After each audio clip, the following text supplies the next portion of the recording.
Good afternoon. I'm Kristen Askelson, Managing Editor of the Acadiana Advocate.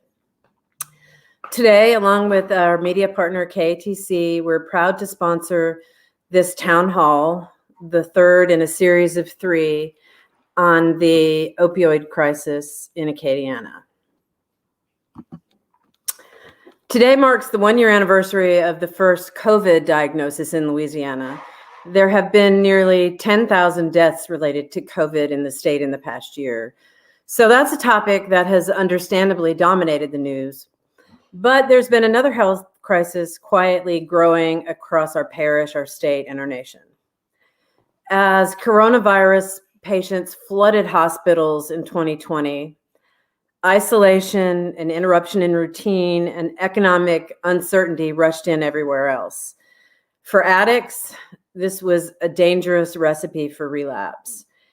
At the same time, fentanyl, a dangerously potent synthetic opioid, lethal even in tiny amounts, was making the illicit drug supply even deadlier as dealers sought to create cheaper products with a stronger high. It was kind of a perfect storm. We held our first town hall on this topic in January because we felt strongly that the growing number of overdoses needed to be part of a larger community conversation.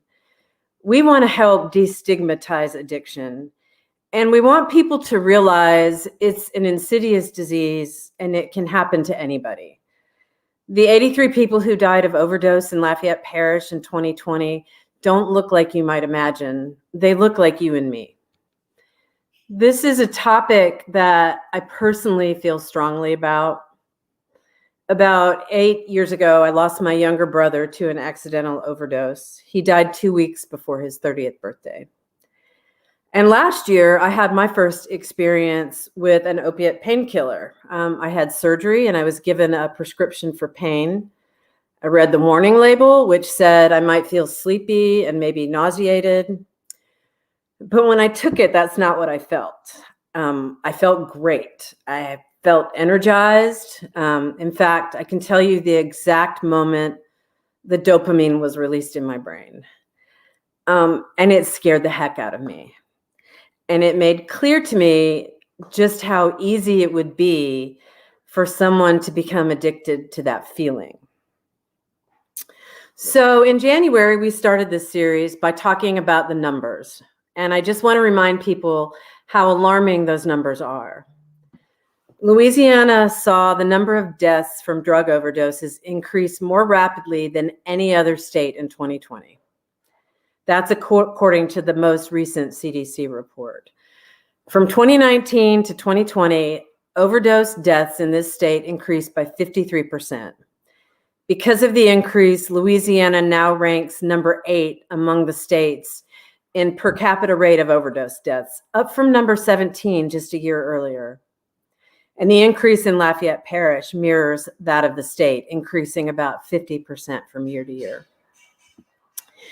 In February, we held our second town hall and we talked about treatment, discussing how to know when you should seek help and what resources are available for people of varying income levels.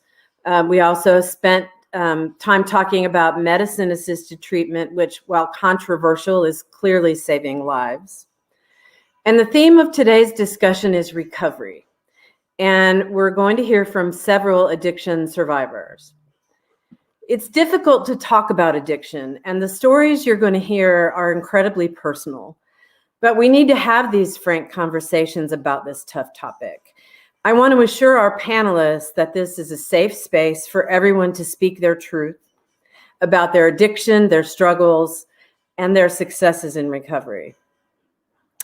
But first, I'd like to introduce Mark DeClouet, a psychiatric and substance use disorder nurse practitioner at Access Behavioral Health and Recovery, to help set the stage for our discussion and to introduce our first panelist.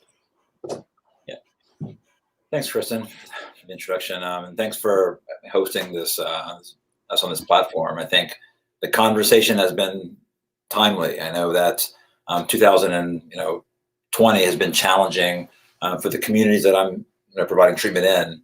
And it seems like every day is just everybody's on tilt, right, for kind of waiting for the next shoe to drop. And so I think this conversation, it not only, I think, gives us all a sense of, I think, community, just because we're doing this together, but it, I think, helps connect those of us who maybe are not so close to people who are engaging in it. And so thanks to KATC and the Advocate for doing that. We really appreciate it. I want to just briefly start off by saying that the numbers are, worsening and worsening every month, right? And I think the numbers that you alluded to, the numbers that the coroner talked about in the first program, are like just the tip of the iceberg, right? These are these numbers that we know about. We're not finding the people who are overdosing and not making their way to the coroner's office. And so it's a pressing topic, and a week doesn't go by that I don't hear of an overdose in a community in some capacity that I'm serving in. For the conversation today, though, I think it's pressing that we talk, I think, to people who are looking at recovery from different sets of optics. And so I think the panelists that you brought on were brilliant. I want to introduce a colleague of mine, Candace Blood, who works at a clinical director at Longleaf Hospital in Alexandria, Louisiana, and she is involved in private practice there as well. She's kind of my mentor and kind of guiding me through this process in terms of understanding and I think challenging me to, I think, approach my patients in different capacities. Thankful to have her on here. Candace?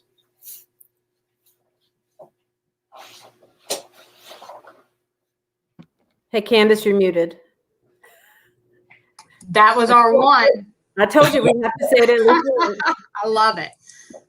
Thanks for having me, and thank you, Mark, for asking me. When Mark asked me to be on this panel, I was, of course, very excited to be on this panel. Addiction work, and working with people that have addiction is my passion. It's one of the greatest passions of my life. And part of that is because I'm also in recovery. So I'm a licensed clinical social worker and a licensed addiction counselor. And I'm also an opioid use and recovery from opioid addiction and benzodiazepine addiction. So that's where a lot of my passion for this work began.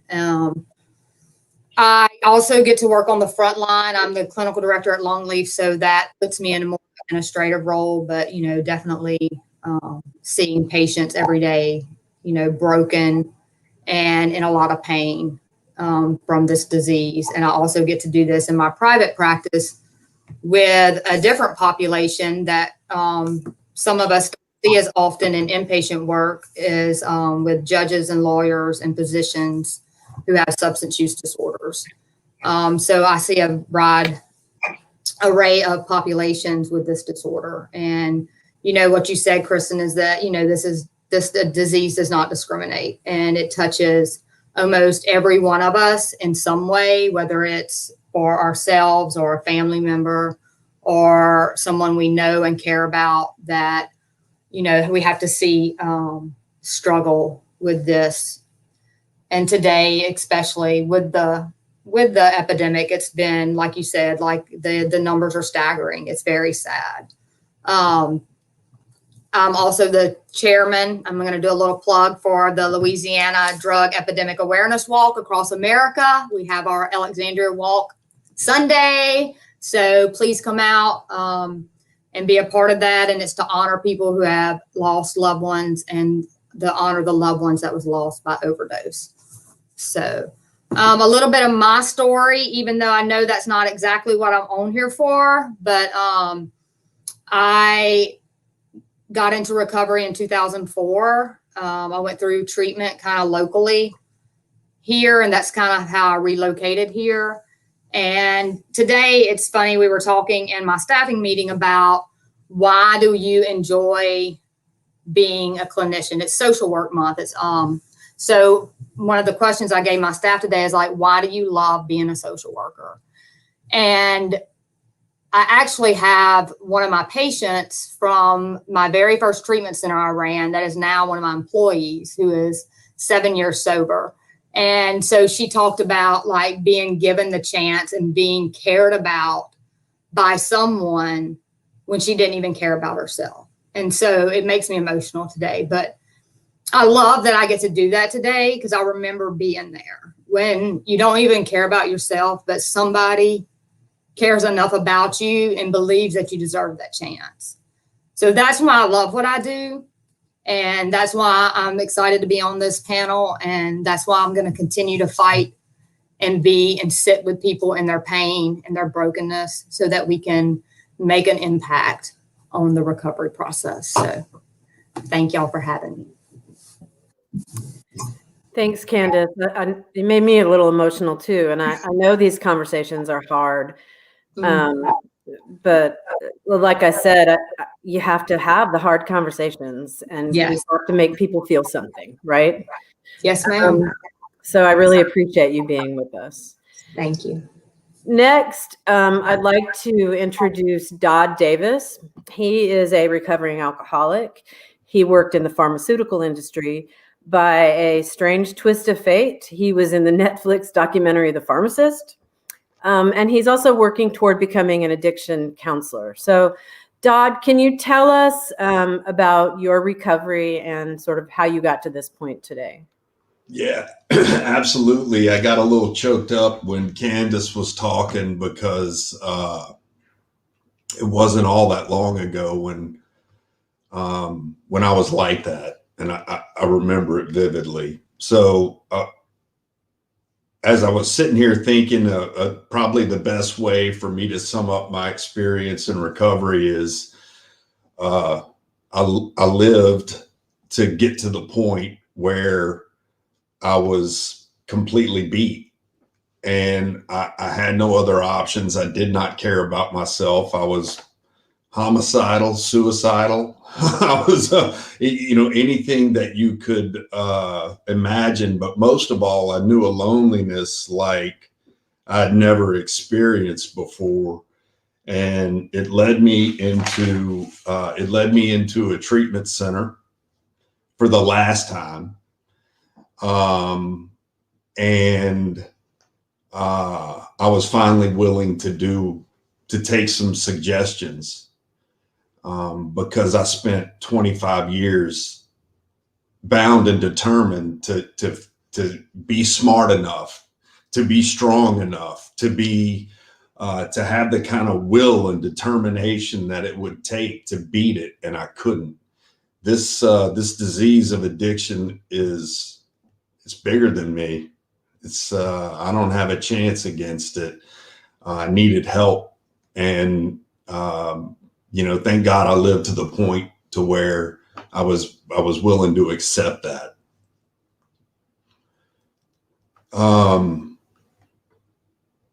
Did you want to go to somebody else, Kristen, or? We can. Just tell me a little bit about just how you got here. You've been 4 years. Yeah. 4 years sober, I think you said. Yes. Yeah. So right at it's 3.5 years at this point right now. What's been great for me is going into recovery and actually doing what the other people in the rooms of recovery were doing is something that I had always avoided. Right. I used to be the guy that would say, oh, that doesn't work. But I had never tried it. But I knew it wouldn't work.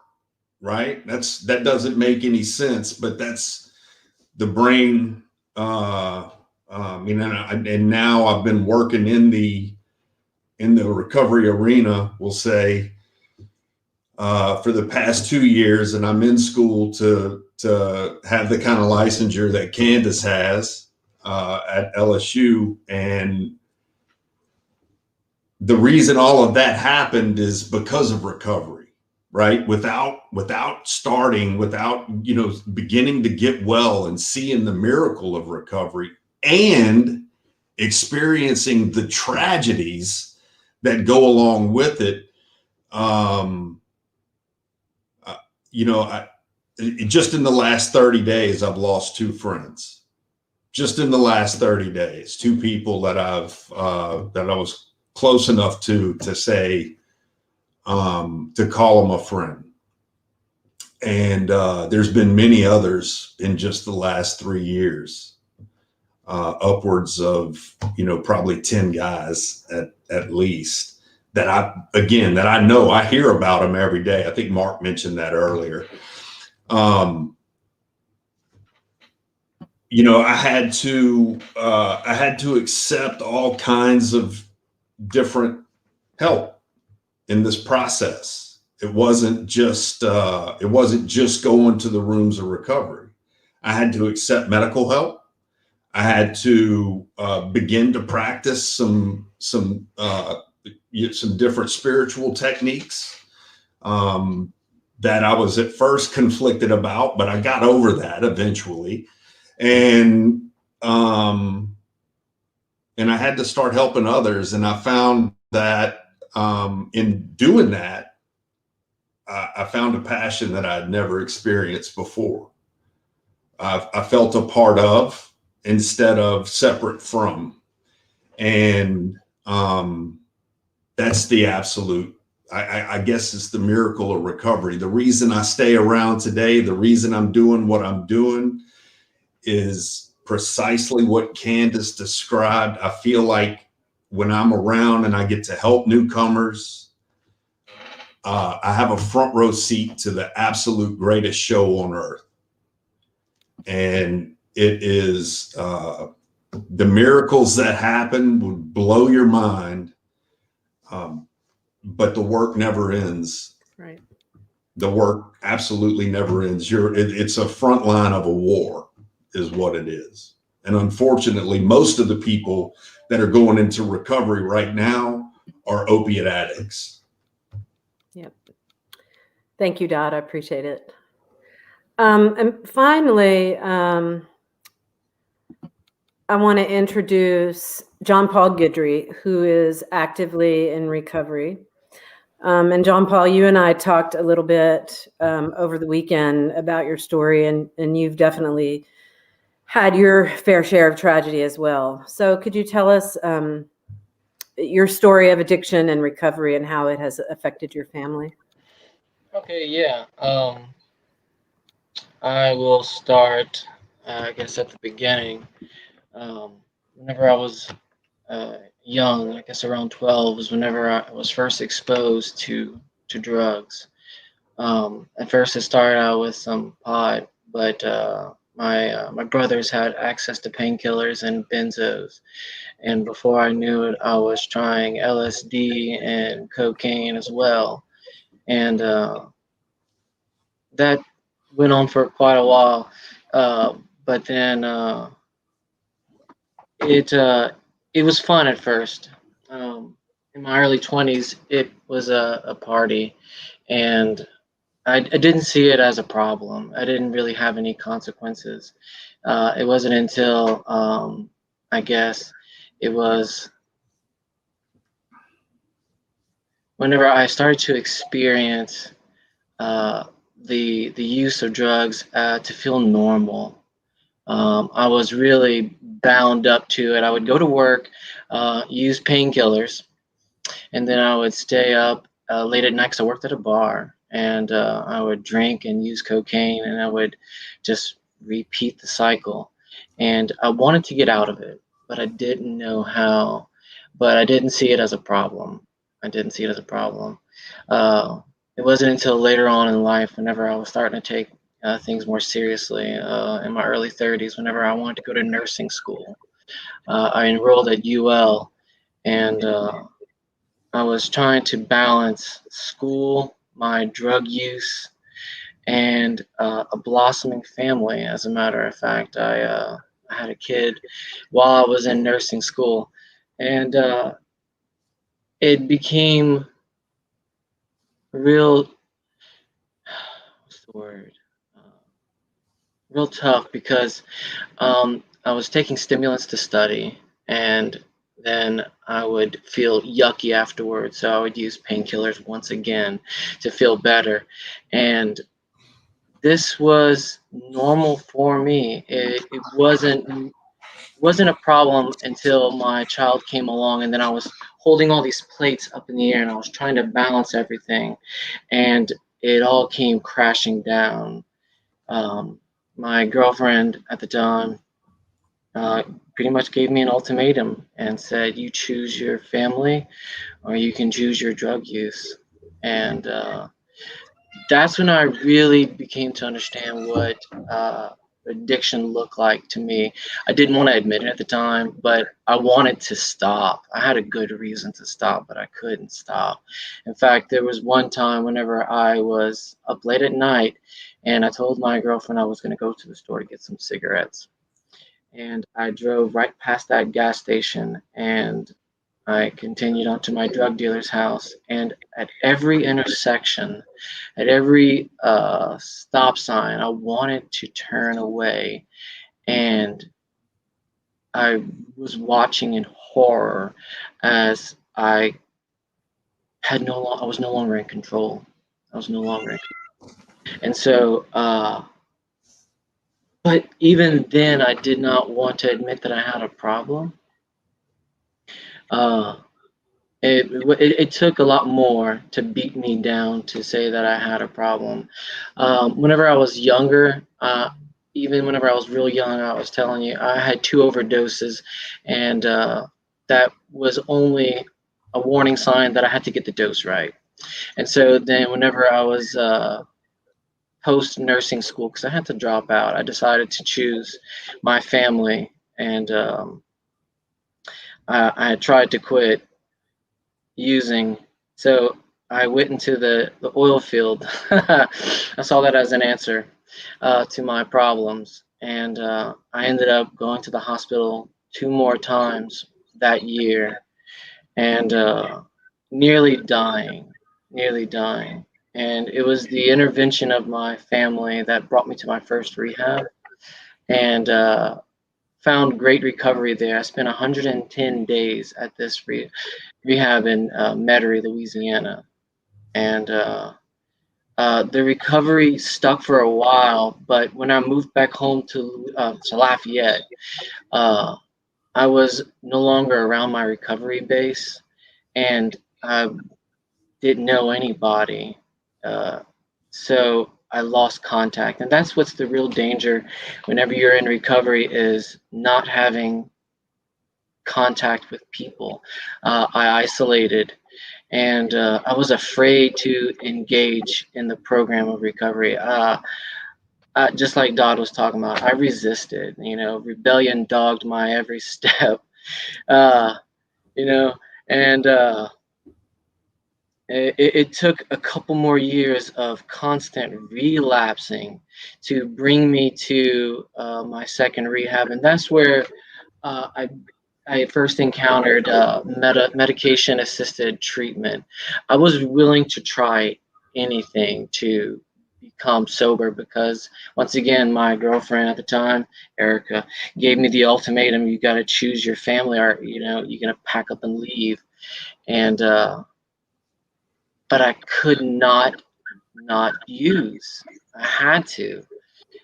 There was this feeling of it's hard to describe, but impending doom and this terrible anxiety that comes whenever you have no program and you have no drugs. So it was either use or, like Dodd was saying, go insane. You go homicidal. Anyway, so the second rehab really gave me a chance at life. It gave me a chance to survive because my brother, I have 2 brothers that died of this disease. And I really think they would have had a chance if they would have, taken recovery more seriously, but also had a chance at medication-assisted treatment. Because whenever I was fighting the program of Alcoholics Anonymous, I almost died several times trying to get sober and stay sober successfully, and it was because of this Suboxone I was taking that it gave me a chance to stay sober, stay alive until recovery actually stuck. which is what brought me to, I had 3.5 years sober because of going to AA and because of Suboxone. And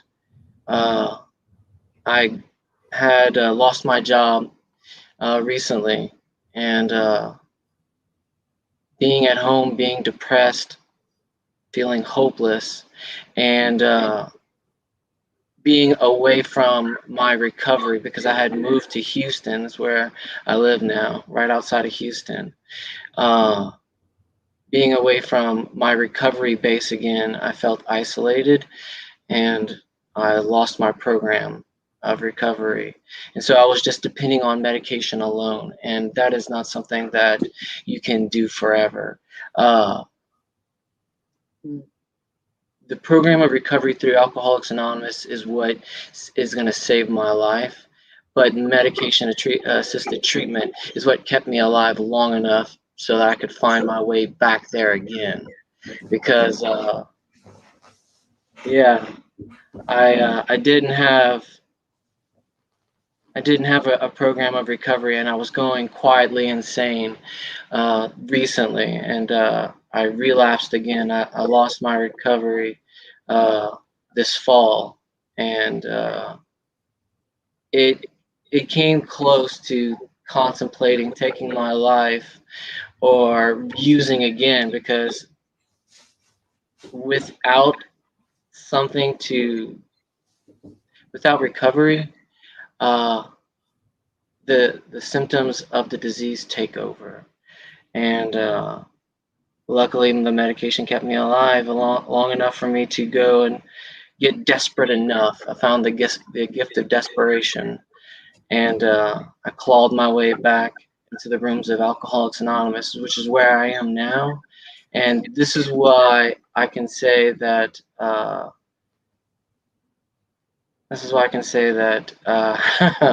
am successful at the moment, because I have taken to the steps, the 12 steps, like I have never done before.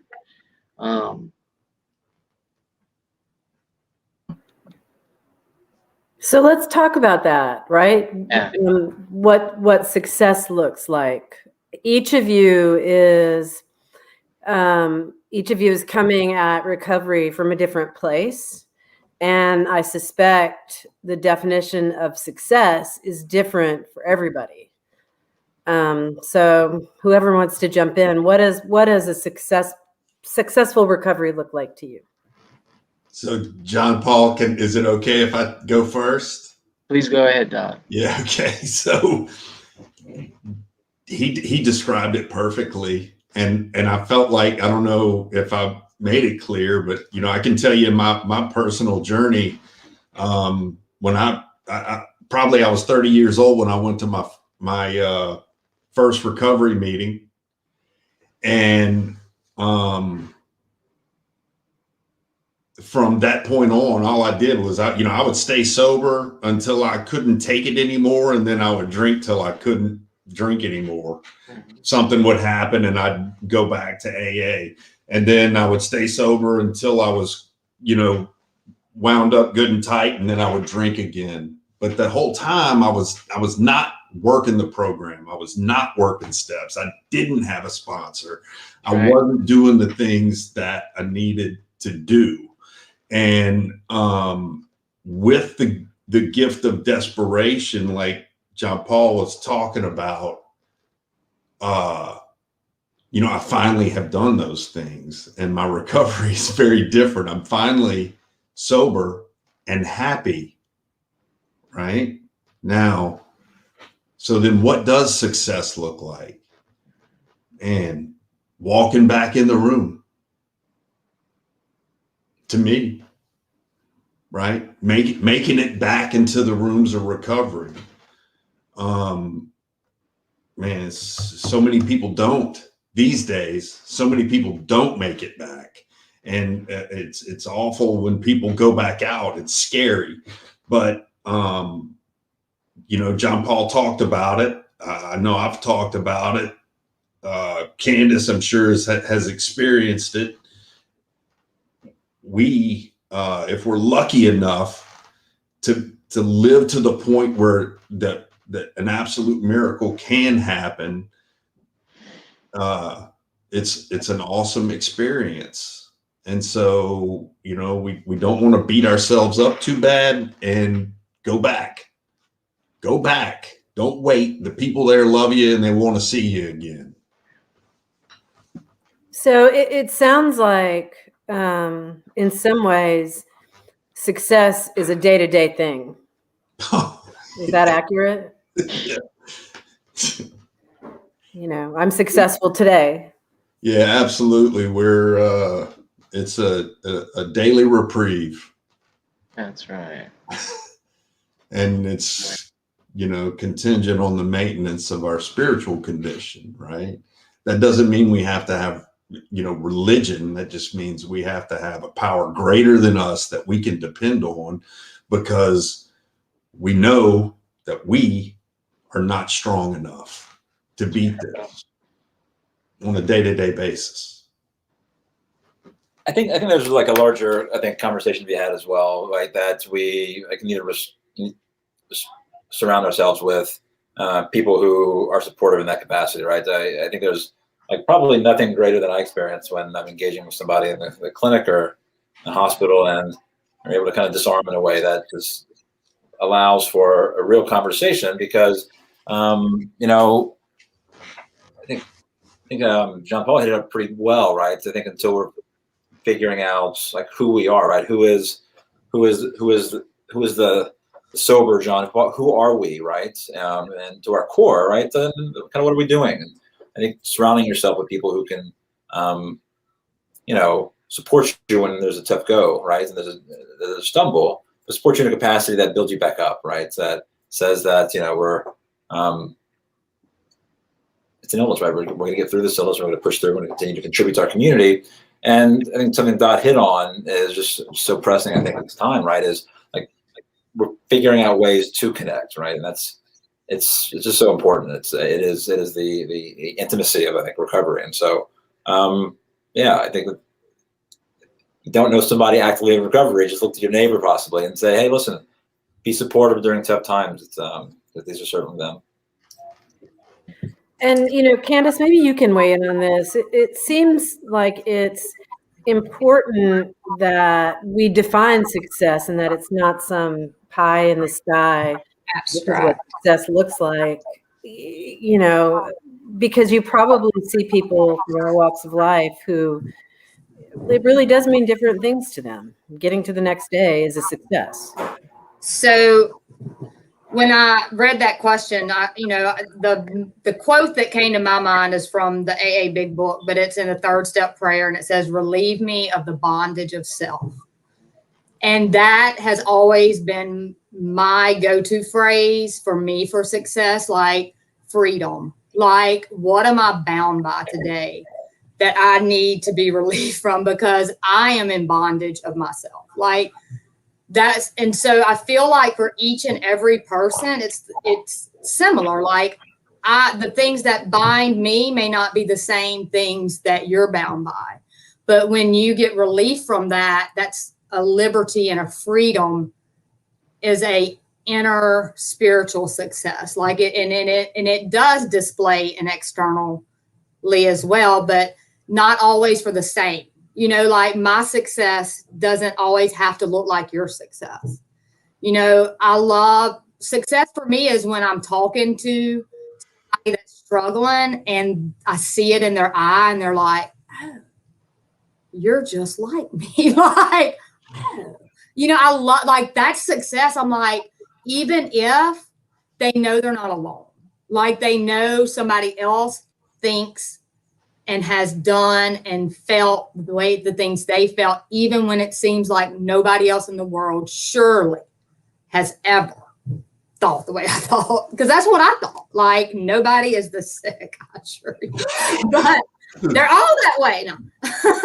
That's why I love AA. But anyway, so I think that we allow the people that we work with to kind of define that themselves. Like, sometimes it's just that I didn't use today. Like, that's just a basis for success that day. Or sometimes it's that I only used one and I didn't use 25. You know, like I can't define success for everybody, but I can help you define that for yourself. And I think sometimes we don't even know what that is until we have somebody to kind of help us facilitate through that. But definitely for me, it's just the freedom that this way of gives me. Now, we talked about one of the things that we want to do is dispel some myths, and so you always hear that, someone has to hit rock bottom before they're ready for recovery. So I'm wondering, is that a truth for y'all who are in recovery? Was there a turning point that you can identify at which point you were ready? I would like to just say briefly before everybody else talks, so I may have an unpopular belief here, but I feel like most addicts don't really have a rock bottom. Like, I think we will dig and even when you think it's the bottom, we will go further. We are really good at that. So I try to help my patients because they'll come in and say, I've hit rock bottom this time. I just try to help them say, there's probably not a bottom. So let's just let that go and let's just see how we start climbing.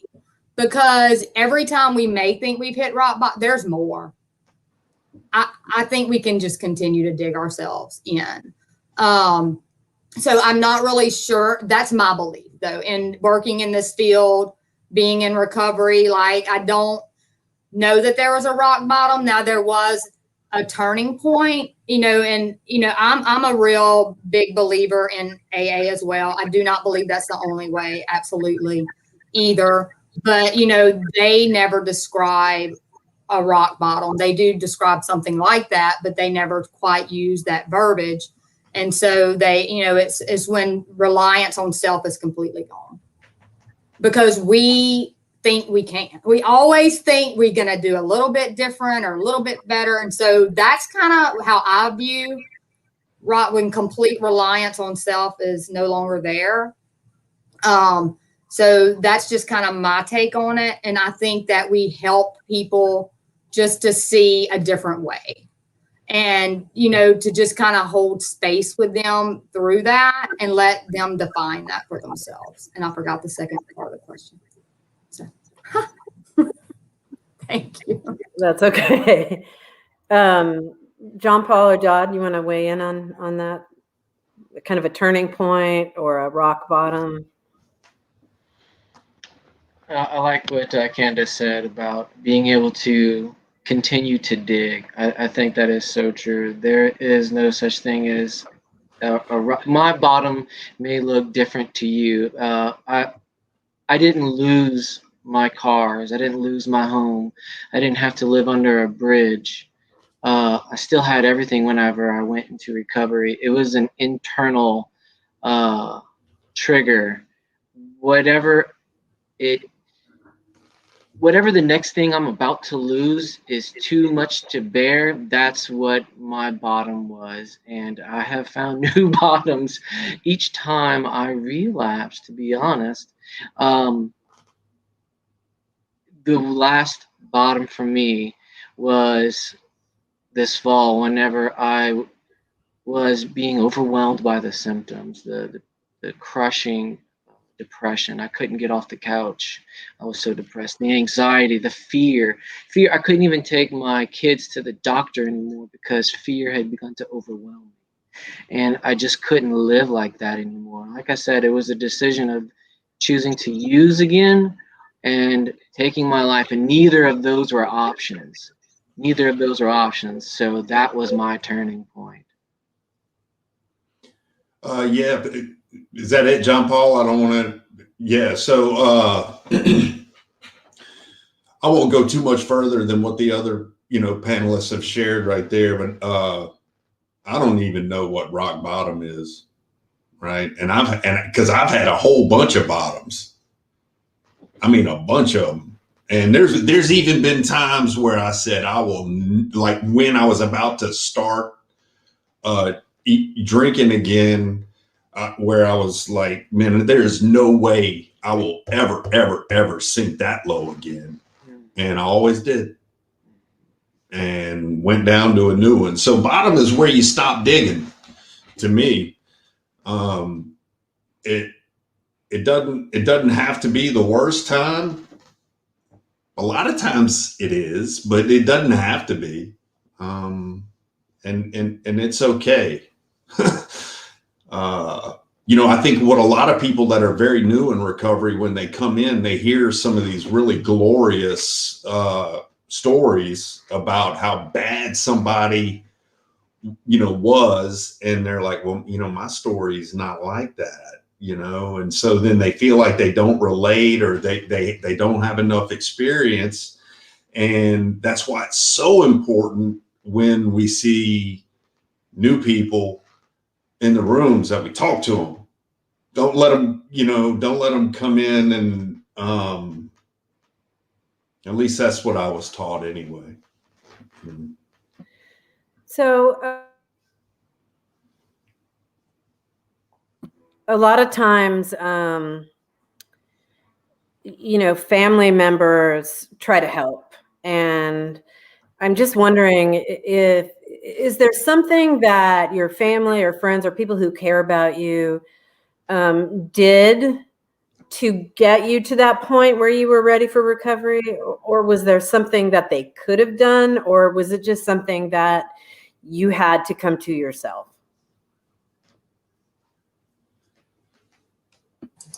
I would say that our families are just as powerless over our substance use as we are.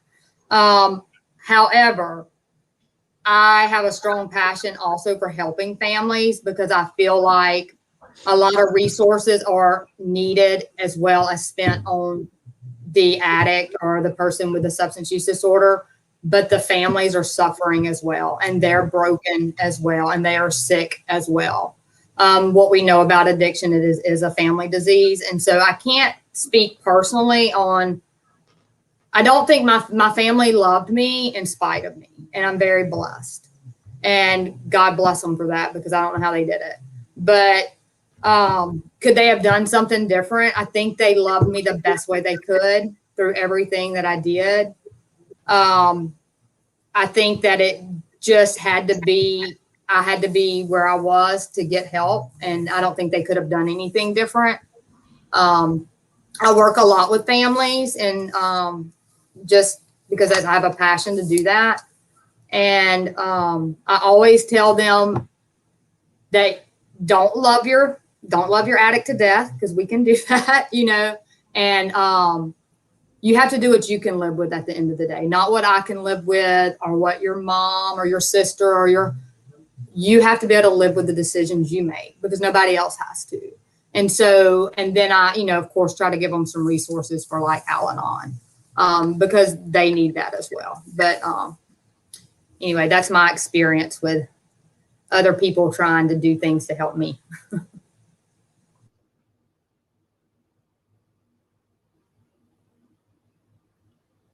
I find that it's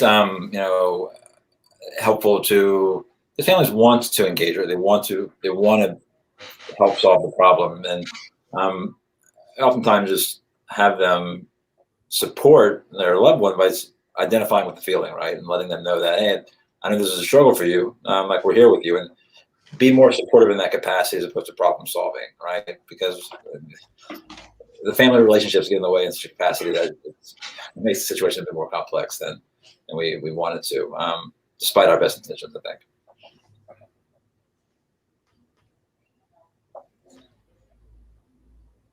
How about what was your greatest fear about recovery, and how did it compare to the reality? I like those two words together. I'm sorry. Go ahead, Dodd. Oh, yeah. Okay. Yeah. So originally going in very early in the recovery process, I was like, man, I'm really not in for this. You telling me that I'm not going to be able to drink beer? You know, you telling me I'm not going to be able to have one drink? You know, this is before I could even comprehend that, you know, what I was dealing with. I probably didn't even believe that I was any different. And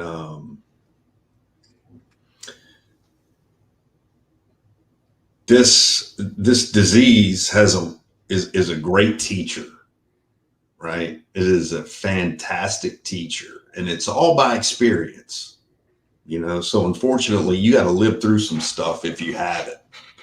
And the truth is that, you know, yes, everything about my life is different today than it was 3.5 years ago. Everything, the type of work I do, the fact that I'm back in college, that's crazy. I'm 53 years old. I'm back in college.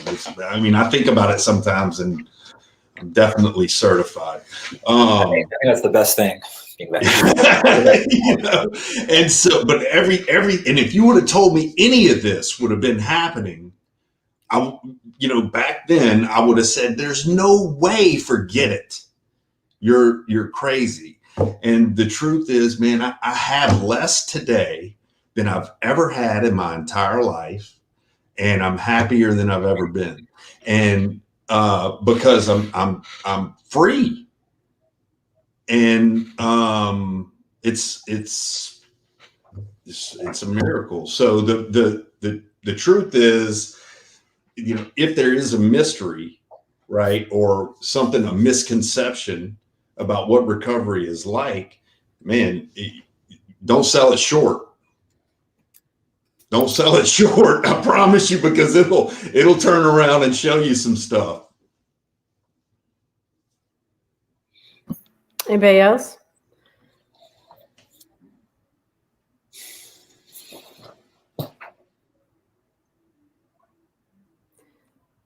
Candace, what did you mean when you said you like those two words together?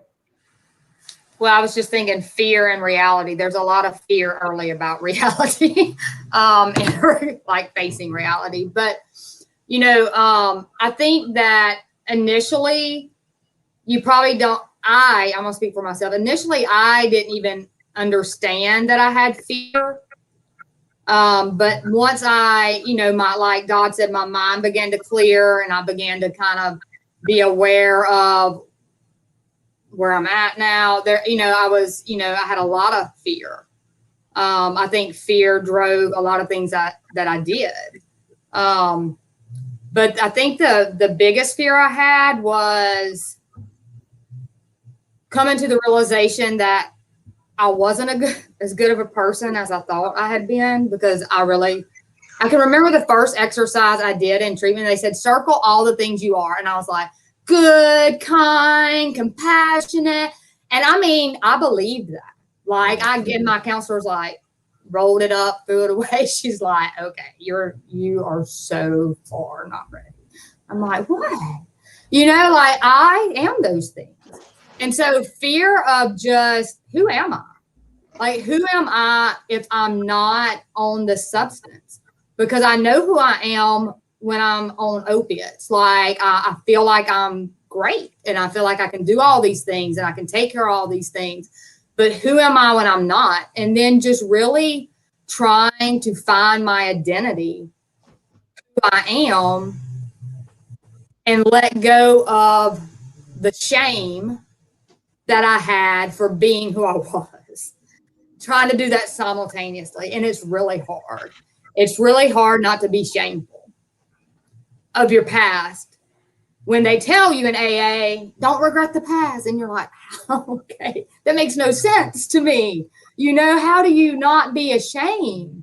You know, so finding that, I had a lot of fear in being okay with my past, and then learning who I wanted to be, and just striving towards that person I thought I was, and like really getting to where I could be that person. And so there's a lot of fear and shame in addiction.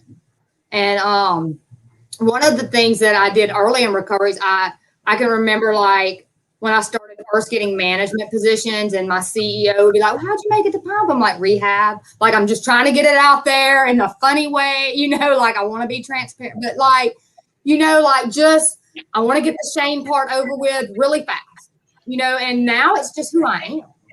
And I'm okay with that. Like, I don't have shame in that. And, I want people to feel that. I really want people that I work with to finally get to the point to where they don't have shame. I'm so inspired by people that do this thing, like that just try and try again. Like, I am so thankful that I get to see this every day, and it makes me want to be a better person because of it. And it fell to the hospital when Candace walks around and talks like this, and we see it pretty intimately in every conversation, right? That whenever we may have new patients, on a unit, and they're struggling for all the reasons we just talked about, and people are having an open conversation, just saying, "Hey, listen, man, alcohol just doesn't mix well with you. You got a bad roll of the dice with genetics, right? You just can't drink. That's just the way it goes, right? And you in a sense you kind of own it, right? You say you own it the same way that anybody with any other illness owns it, right? And trying to, I can't think part of the struggle is pulling apart that shame from the illness itself, right? Is that doing these things or having this guilt over doing these things under some sort of influence when it's not you. I mean, it's not you as a person to begin with, right? And how do you find identity? I think one of the challenges is that people will come in and they'll stop drinking, stop using, whatever the case may be, and that's it, right? And they're like, well, what is this? I'm like, well, let's just hang out for a bit, right? But Candace hit on it pretty well, that figuring out who you are, right? That inner agitation that builds up and kind of gnaws at you. It gnaws for a reason, right? Because like, who am I, right? And that's an okay question to ask, and it's an intimate question to ask. And I think those that are brave enough to accept the question, right, find themselves on a pretty remarkable journey. It's evident.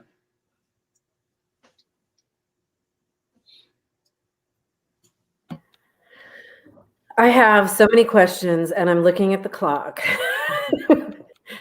And I know that I don't want to keep people much longer than an hour. We got about 8 minutes left. But one of the things, John Paul, something that you said to me when we talked this weekend really stuck with me. You said, I think it was your daughter you were pushing in a swing, and you felt so bad because you're like, this should be bringing me joy, and it's not. And all I can think about is this other thing. So it begs the question to me, when you are addicted to a substance and it gives you that feeling, you're addicted to that feeling, right? Then do you find something else? Is that part of recovery, finding something else to give you that feeling? Yeah, so there was two different avenues that could be traveled to get to that point that you're talking about. Whenever I started MAT, which is the Suboxone program, it immediately started helping with the lack of dopamine, because that's what I was genetically, born with, was a lack of dopamine. It set me up for addiction in the first place. So that whenever I was first exposed to something, it brought me back where I needed to be. And I was like, wow, this is amazing. But not only that, I was robbed of the experience of many things that most people get to enjoy normally. Like you said, pushing my daughter on the swing should have been pleasurable, should have been joyful. But in the rooms of recovery, over time, that is built up naturally by working the program of recovery without MAT. However, it does give you a jump start to that point. You know what I mean? If you are unable to wait that long to be able to take the time to work the program of recovery so that your brain can heal over time, Suboxone can fill that gap.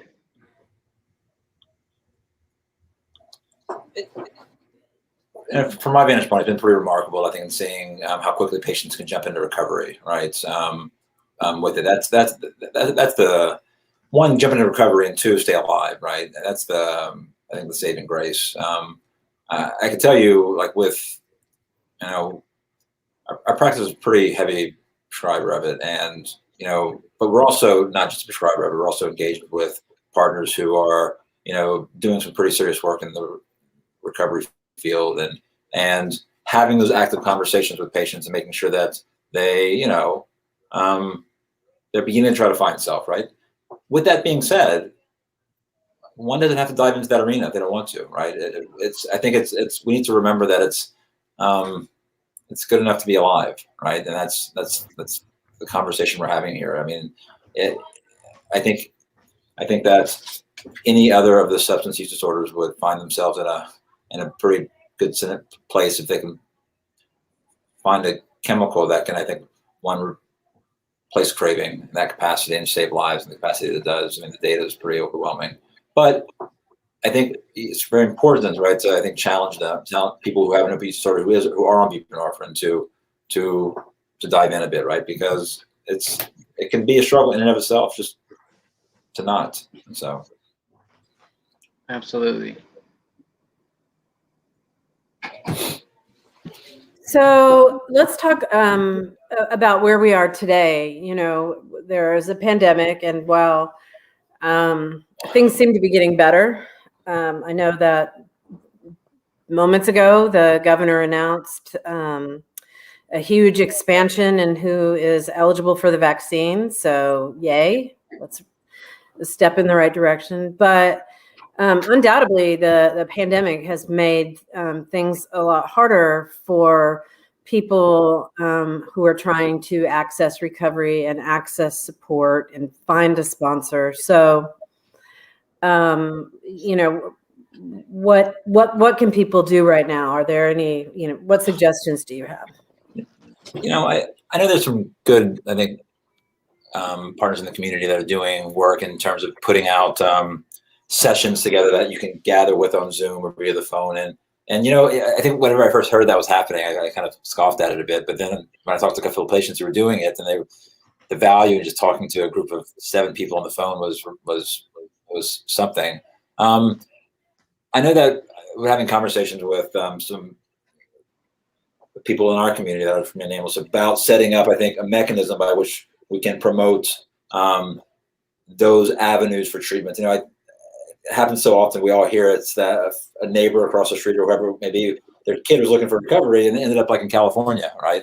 And when we have, like, I think we're fortunate in Louisiana right now to have access to various levels of care, kind of despite where you are in terms of levels of insurance, right? That's something that I think we've been afforded us by the Medicaid expansion. And so something we haven't done really good at is letting people know where those treatment options are. And I think this conversation has led to people in the Lafayette and Acadiana community coming together and trying to put that out there in a digestible format. And hopefully we'll be able to give it to you, Kristen, to share with your organization.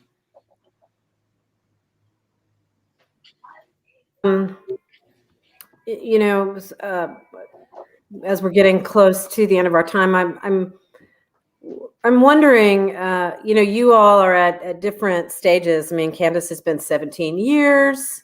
Dodd, you're at about 3.5 years. Is recovery something that gets easier with time, or is it still as hard today as it was when you started? Are there still moments? I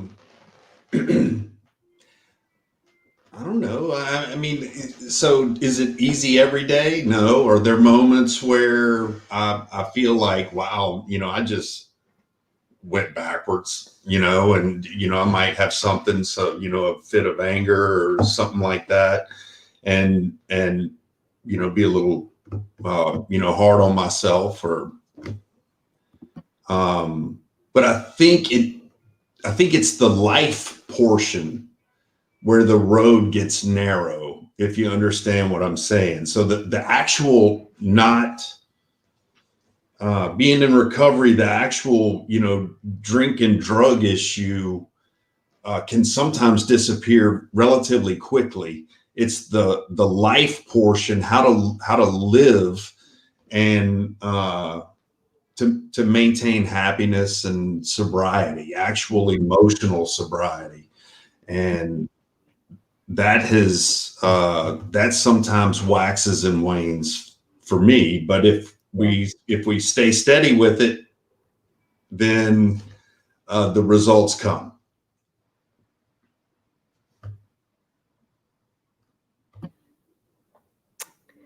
Anybody else have any thoughts, anything you wish we had touched on before we sort of close?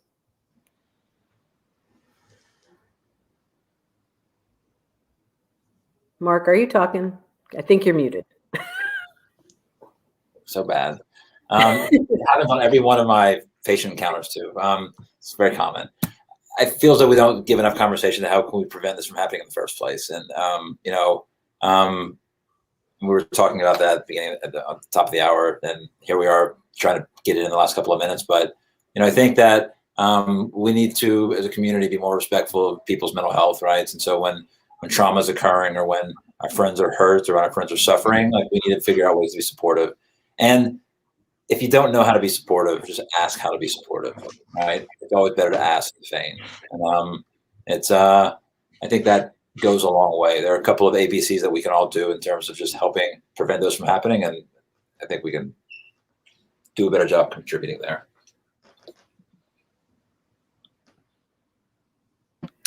So in that regard, what I'll probably do is gather some resources, a lot of which we've mentioned over these 3 town halls, and put it on our website at theadvocate.com, and probably share it with KATC too, so that they can share it with their viewers, because getting the information out there is key. And we have heard from some people in the community who have said, thank you for holding these town halls. I didn't know, I've never dealt with it before. I'm dealing with this in my family, and I didn't know where to turn, or, I didn't want to talk about it. And ultimately, if we can get people talking about it, I think that's my definition of success, right? Is getting people, bringing this into the light and getting people talking about it, so that they don't have to feel shame, so that people know where to get help, whether it's people who are addicted or family members. Because as you said, Candace, it's a family disease, and family members are really suffering too. I hate that we're out of time. But like I said, we'll gather some information, and we'll post it on our website. I want to thank each of our panelists so much. I'm honored to have you guys on today and sharing your very personal stories with us. I think that you are going to help people, and you're going to reach people. And thank you, Mark, for your help in all 3 of the town halls. Appreciate you guys very much, and our audience as well. Enjoy the rest of your day.